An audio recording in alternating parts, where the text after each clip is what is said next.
tired of being the nice girl who always gives everything and still ends up feeling ignored or not enough? You might think that being nice will get the man you like you back. That if you're patient enough, kind enough, loyal enough, he'll stay. But what actually ends up happening is the complete opposite. The more effort you give, the more he pulls away. The more available you are, the less he values your presence.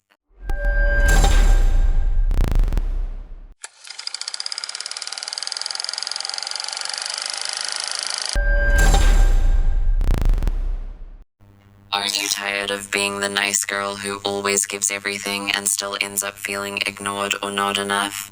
You might think that being nice will get the man you like you back. That if you're patient enough, kind enough, loyal enough, he'll stay. But what actually ends up happening is the complete opposite.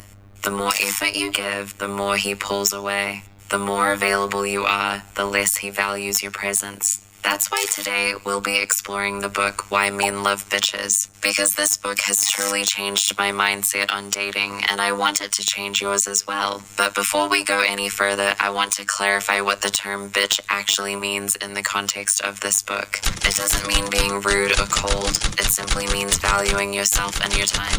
क्या आपने कभी सोचा है कि आप किसी के लिए सब कुछ करते हैं, उनके हर प्लान में हाँ कहते हैं, उनकी हर ज़रूरत का ख्याल रखते हैं और फिर भी उन्हें लगता है कि आप काफ़ी नहीं हैं? मिलिए रितु से। रितु अपने बॉयफ्रेंड राहुल के लिए कुछ भी कर सकती थी। अगर राहुल को कहीं जाना होता तो वो अपनी मीटिंग कैंसिल करके उसके साथ चली जाती। अगर राहुल कॉल पर बिजी होता तो वो घंटों तक इंतज़ार करती। रितु को लगता था कि वो जितनी ज़्यादा राहुल के लिए उपलब्ध रहेगी, राहुल उससे उतना ही ज़्यादा प्यार करेगा। लेकिन हुआ उल्टा। राहुल धीरे धीरे उसे नज़रअंदाज करने लगा। वो रितु से ज़्यादा अपने दोस्तों और काम में व्यस्त रहने लगा। जब रितु ने उससे शिकायत की तो राहुल ने कहा, तुम बहुत ही ज़्यादा चेप हो रही हो, क्लिंगी हो रही हो। रितु का दिल टूट गया। वो समझ नहीं पा रही थी कि जहाँ वो प्यार की बारिश कर रही थी, वहाँ उसे सिर्फ बेरुखी क्यों मिल रही थी। और तब रितु की मुलाकात उसकी दोस्त टीना से हुई। टीना के बॉयफ्रेंड को हमेशा उसके पीछे भागना पड़ता था। टीना के पास अपनी दुनिया थी, उसकी हॉबीज, उसके दोस्त, उसका करियर। वो कभी भी अपने बॉयफ्रेंड के लिए पूरी तरह उपलब्ध नहीं थी।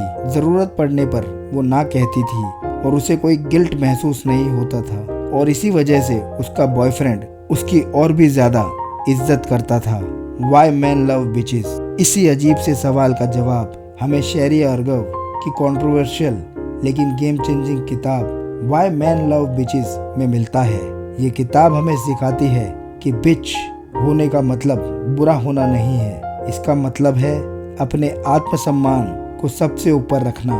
ये किताब बताती है कि जब आप खुद से प्यार करते हैं और अपनी हदें तय करते हैं तो लोग आपके पीछे भागते हैं। दोस्तों, अगर आप जी-बोर्ड चैनल पर पहली बार आए हैं तो आगे बढ़ने से पहले आपको ये बता दें कि हर मंगलवार शाम और शनिवार सुबह हम जी-बोर्ड चैनल पर ऐसी रोचक बुक समरीज रिलीज करते हैं। तो अगर आप ऐसी किताबों में रुचि रखते हैं और अपने जीवन में एक सकारात्मक बदलाव लाना चाहते हैं तो चैनल को सब्सक्राइब करके बेल आइकन ज़रूर प्रेस कर लें। और हाँ, अगर वीडियोस अच्छी लगे तो वीडियोस को लाइक और शेयर ज़रूर करें, क्योंकि आपके लाइक्स और शेयर्स चैनल को बढ़ावा देते हैं, जिससे हमें प्रोत्साहन मिलता है और चैनल की वीडियोस ज़्यादा से ज़्यादा लोगों की मदद कर पाती हैं। चलिए आगे चलते हैं और जानते हैं कि कैसे नाइस गर्ल से ड्रीम गर्ल बना जा सकता है। ये किताब कहती है कि पुरुष ऐसी महिलाओं की ओर आकर्षित होते हैं जो जानती हैं कि वो कौन हैं और क्या चाहती हैं।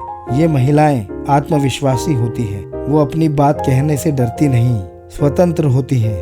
वे अपनी खुशी के लिए किसी पुरुष पर निर्भर नहीं होती, रहस्यमय होती हैं। वे अपनी सारी बातें तुरंत उजागर नहीं करती, जिससे पुरुषों की उनमें रुचि बनी रहती है। अगर और गहराई से आप इसको समझना चाहते हैं तो रिश्तों की इन 3 कड़वी सच्चाइयों को जानना आपके लिए जरूरी है। The 3 bitter truths of relationships.